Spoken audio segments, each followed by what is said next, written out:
ఇంతగా ఎందుకు చెప్తున్నానంటే మీరు మోతుబరులు, కలెక్టర్ గారి దగ్గర మీ మాటకు విలువ ఉంటుంది. అందుకని మమ్మల్ని అందరినీ రచ్చకీడుస్తానంటావు. చూసారా చలవయ్య గారు, ఇందులో రచ్చకీడ్చేదేముంది? అదే రేవయ్యా, అవ పేరే ముసలమ్మ. నువ్వు సాగరయ్య గారు కలిసి చేసే పనులన్నిటికీ మమ్మల్ని సపోర్ట్ అమ్మంటావా? సపోర్ట్. చూసారా వెంకయ్య గారు, చూస్తానే ఉన్నాను. ఇంకొక విషయం కూడా ఆలోచించండి. ఊళ్ళో ఉన్న మీ పెద్ద రైతులు నలుగురు చక్కగా ఐకమత్యంగా ఉంటే ఊరు బాగుపడుతుంది. అయితే మేమంతా సాగరయ్య సంఖ్య కింద దూరకపోతే ఊరు చెడిపోతుంది అంటావు. అలాగే మరి, తొందరపడకండి. అనగా అదంతా మాకెందుకు గాని సాంబయ్య గారు చెప్పండి చెప్పండి. ఆయన పాట ఏదో ఆయన్నే పడమనండి. సరే మీ ఇష్టం. నేను చెప్పవలసింది ఏదో చెప్పాను, ఏం చేస్తారో చేయండి. మనమంతా పిచ్చోడు అనుకున్నాడు. ఆటం సాగలా. తెలుసా, మీ బతుకులన్నీ మా సాగరయ్య చేతిలో ఉన్నాయి. తెలుసా, ఆయన తలుచుకుంటే ఏ పని అయినా సరే చేయగలడు. తెలుసా, ఇదిగో ఆయనకి అన్యాయం తక్కలేదు. ఆ శ్రీహరిచ్చిందే చాలు. తెలుసా, ఆయన వద్దల పెరిగిన చేశారో మీ ఈపులు అని విమానమూత మోగుతుంది. గనక రేపు కలెక్టర్ గారు వచ్చినప్పుడు మీరంతా, అంటే మీ గూడు వాళ్ళంతా నా తరపున అంటే నా తరపు కదనుకోండి, మన సాగరయ్య గారి తరపున రేపు కలెక్టర్ గారు వచ్చినప్పుడు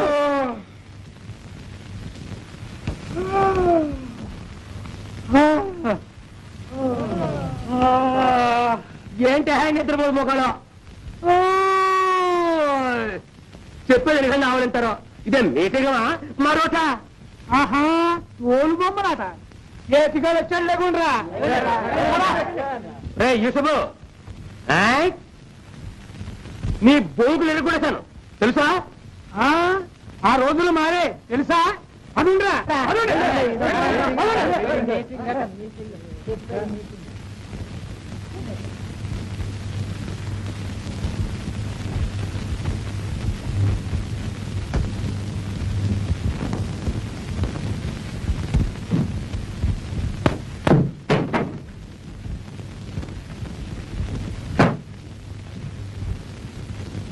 నీ ఊళ్ళో బతరించేటట్లేదు. అందరికి తెద్దునా కొందరికి తెద్దునా అని ఇప్పుడు చిందులు పక్కడమే. ఎవడేంటి? ఇంకెవడం? నీ కొడుకే. కన్నావుగా ఒక ఎవరండి గుడి వాళ్ళతో చేరి ఆడు గుడి వాడైపోయాడు. వస్తుంది ఆ సాగరయ్య గారి మీదే కట్టి కట్టాడు అన్యాయంగా. అన్యాయంగా ఏం చేయడు. ఏమీ చేయడు. ఆయన గవర్నమెంట్ ఇచ్చిన బంజరంతా ఓడబెట్టి వీళ్ళకి ఇచ్చేమని కలెక్టర్ కద్ది పెట్టాడు పెద్ద మనగాళ్ళగా. అవి ఇప్పుడు విషయానికి వచ్చింది. అయితే ఈ నా పని అనిపించకపోతే మన పిల్లపిల్లికి డబ్బు ఇవ్వకపోవడం సరిగదా, ఆన్నే నన్ను శంకరగిరి మాన్యాలు బయటిస్తానని బెదిరిస్తాను. గంగానమ్మ సామెతలాగా ఉంది. మనల్ని బెదిరిస్తే మనమేం చేస్తాం? ఆ డేరే అదేలే. ఆయన ఏమనుకుంటాడో చెప్పు. నువ్వు అందరూ చేరినాడు అనుకోడు. అనుకోవటం అయితే మొదట ఆ మాటే అన్నాడు. చూసావా, మరి ఒక్కసారి నువ్వు వెళ్ళి. అయ్యా, మళ్ళీ అదే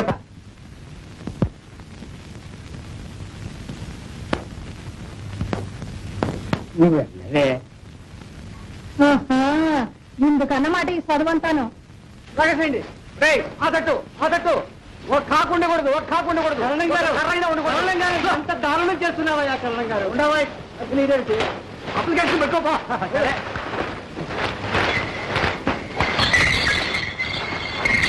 పక్కన పెట్టు. ఈ రథం బయట రాయండిరా. ఇదో నోరు పారేసుకోకు. ఇదిగో ఇదేమిటో జ్ఞాపకం ఉందా? ఆవేళ మొహం వాచిపోతుంది, జాగ్రత్త. దొరికండి కరణం గారు. దొరికండి.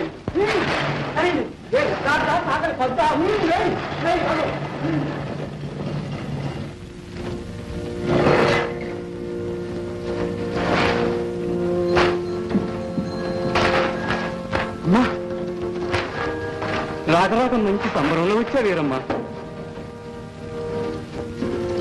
మేము వేస్తున్న పాటకి పెనాల్టీ కట్టలేదా? అందుకని ఆ పాపిష్టీకరణ పని చేయిస్తున్నాడు. దీనికంతా కారణం వేరే ఉందిరమ్మా. విన్నాను. ఆ కసిట్లా తీర్చుకుంటున్నారమ్మా. ఉంటున్నామే వీరమ్మా. ఆ ఇల్లు పీకేస్తే పీకేశారులే అమ్మా. ఈ ఇల్లన్నీ వేణువే. మా వసారాలో కూర్చుని మాట్లాడుకోండి అమ్మా. రామ్మా, రెండత్తయ్య.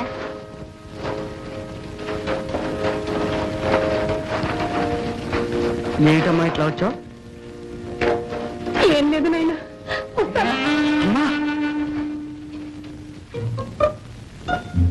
అమ్మా బాగా చేసావమ్మా. వెంకటాద్రి కొడుకు అదృష్టం అనుకోలే ఏమిటి నువ్వు కూడా వచ్చాడు కన్నా అన్నే తల్లి.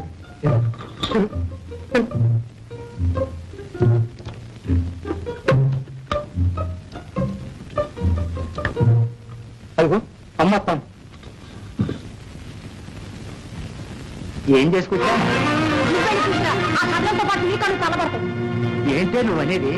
ఏంటా ఆ కరణానికి మాయరోగం వచ్చిందంటున్నాను. ఇంత దురంతమా? ఆడేసుకున్న పాకల దగ్గరుండి పీకి పోగులు పెట్టిస్తాడు. తనకిష్టం లేని వాడి ఇంక ఊళ్ళోనే ఉండకూడదా? అక్కడ నువ్వే వాడికి తిప్పలని తెచ్చిపెట్టింది. గొర్రె కటికాళ్ళు నమ్మినట్టు నువ్వు ఆ సాగరైనా నమ్ముతావు. ఇదొక మాట నేర్చావు. ఏమిటమ్మా అన్న ఇల్లు పీకేశారా? అయితే ఎక్కడుంటున్నాడు?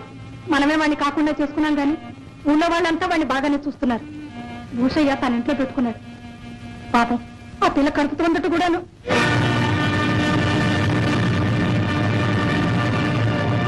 వెళ్ళు, నీకు ఇప్పుడేం తెలవదులే.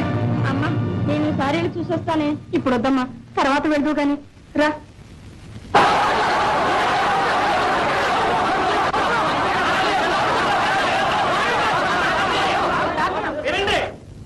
అయితే అదనంగా సాగు చేయలేదంటారు?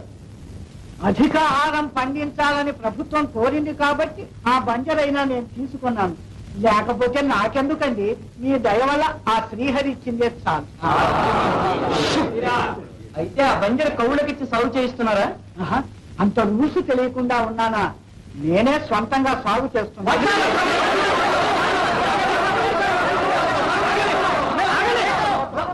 గలం చేస్తే అవతల గంటించేస్తాను తెలుసునా?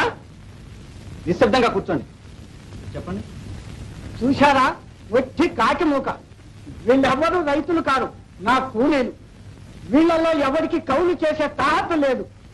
అంతా తాడు బొంగరం లేని గోచిపాతరాయలు. వీళ్ళను రైతులు అనడం మా రైతాంగానికే అవమానమని మనవి చేస్తున్నాను. వీళ్లకు బంజరునిస్తే గ్రోమోర్ ఫుడ్ స్కీమ్ ప్రయత్నం అంతా వ్యర్థమవుతుంది. ఎక్కువగా రెమిషన్లు ఇవ్వవలసి వస్తుంది. ప్రభుత్వానికి ఆదాయం తగ్గుతుంది. అవును, అక్షరాల నిజం. అనగా పచ్చపచ్చగా ఉన్నానని ఓరవలేక కేవలం ఈర్ష్యతోనూ ద్వేషంతోనూ ఈ పని చేశారు.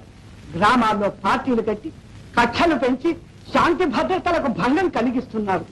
కనుక ప్రభుత్వం వారు వీళ్ళను ఒక కంట కనిపెడుతూ ఉండాలని కూడా మనవి చేస్తున్నాను. కావాలంటే పెద్దవాడు, యోగ్యుడు, మర్యాదస్తుడు ఆ కోటయ్యని అడగండి. ఎవరా కోటయ్య?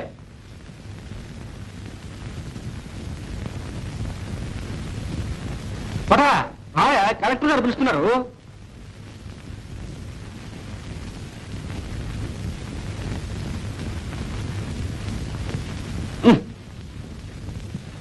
రావయ్యా, పర్వాలేదు.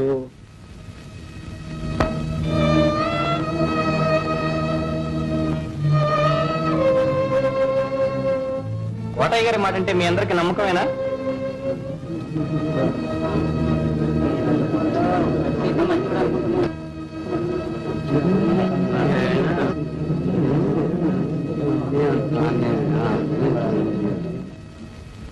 అవును, ఆయన మాట మీద మాకు నమ్మకం ఉంది. చెప్పమనండి. ఆయన అంటే మాకెంతో గౌరవం. చెప్పమనండి.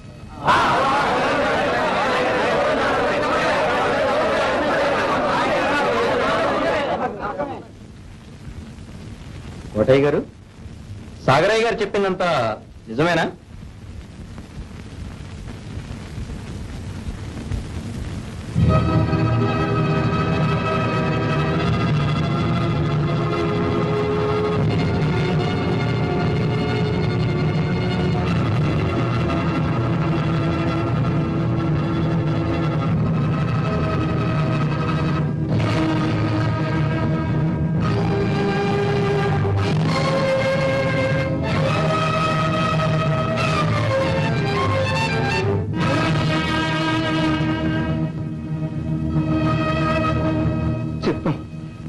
సాగరయ్య గారు చెప్పినవన్నీ నిజమేనండి.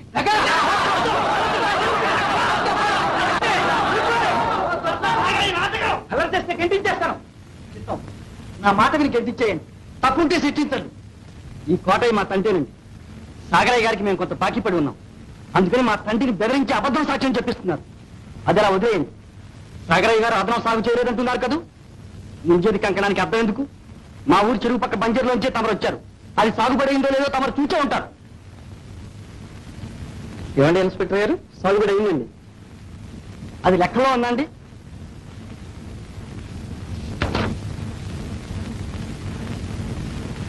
ఏం కరణం? చిత్తం ఏం చెప్పమంటారు? నిజం చెప్పమంటారు. గూడెం వాళ్ళ శ్మశానంలోంచి కొంత ఆక్రమించి సాగరయ్య సాగు చేశాడా లేదా? సర్వేరాయి కూడా ఊడబెరికేశాడే కొలతలు తప్పని. ఆ 2వ నెంబర్ గ్రామాలకేగా సాగరయ్య గారికి ఇచ్చిన పంజరు. అబ్బాయి కలెక్టర్ గారు కాస్త నెమ్మదిగా మాట్లాడు. ఈ కరణం బ్రేకులు మన దగ్గర పడవ తగ్గు. కరణం గారు చిత్తం మీరు మాట్లాడండి. ఆ 2వ నెంబర్ గ్రామాలకేగా సాగరయ్య గారికి ఇచ్చిన పంజరు. దానికి అవతల పంజరు కూడా సాగైందే. ఎవరు చేశారు? చిత్తం, ఇదంతా నా మీద గిట్టక చేస్తున్న ప్రచారం. అదెవరు సాగు చేశారో నేను కాదు.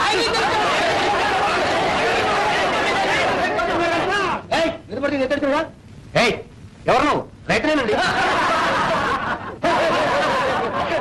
రైతు అంటే రైతు. మేడి పట్టం కూడా చేత కదండి. అతను రైతు కాదండి, రౌడీ. సాగరయ్య గారి తొత్తు. వేణు నా సంగతి తెలుసా? తెలుస్తూనే ఉంది. నోతల పో. నన్ను పొమ్మంటారండి. నేను రైతులే. కావలసిన నా పేరు బీఫార్మ్ లేదు కనుక్కోండి. బీఫారం లేదు నువ్వు ఊరుకోరా. అదే బాబు, కావలసిన కర్ణగారిని అడగండి. నేను అడుగుతాను. ఏం కరణం? చిత్తం, వాడి పేరు బీఫార్మ్ లేదండి.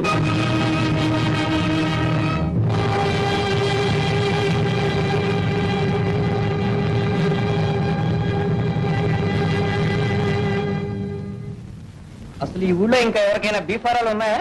చిత్తం లేవండి.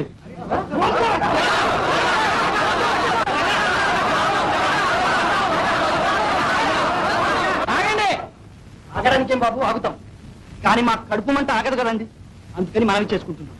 మనం మేము చేసిన పంచర్కి బీఫారం పోలైపోయారని చెప్పి మా తండ్రి చేత 12 బస్తాలు పీల్చారు ఈ కరణం సాగరయ్య కలిసి. కావాలంటే ఇప్పుడు వారికి సాక్ష్యం పలికిన ఆ కోటయ్యని అడగండి. ఏమండి కోటయ్య గారు, నిజమేనా?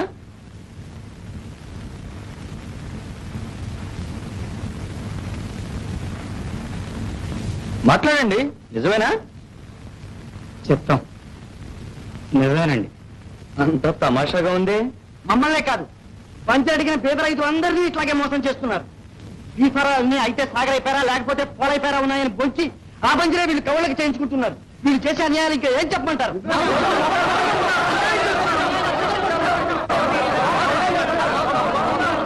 ఎక్కడికి? తమకు కాఫీ పలహారాలు అది సప్లై లేవక్కర్లేదు. నువ్వు అక్కడ ఉండు, నీతో పని ఉంది. చిత్తం.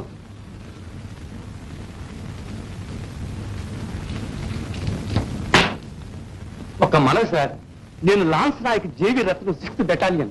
నేను ఆ గూడెం పక్కన ఒక పాకేసుకుని ఉంటే ఆ పాక బలవంతంగా ఉడబికి వేయడానికి ఆర్డర్స్ ఉన్నాయా సార్? ఎవరు? మరెవరు? ఈ కర్ణం గారే. ఈ సాగరయ్య గారు నా కూతుర్ని పోలయ్యకిచ్చి పెళ్లి చేయమన్నారు. పిల్లకిష్టం లేని పెళ్లి చేయడానికి రూల్స్ ఉందా సార్?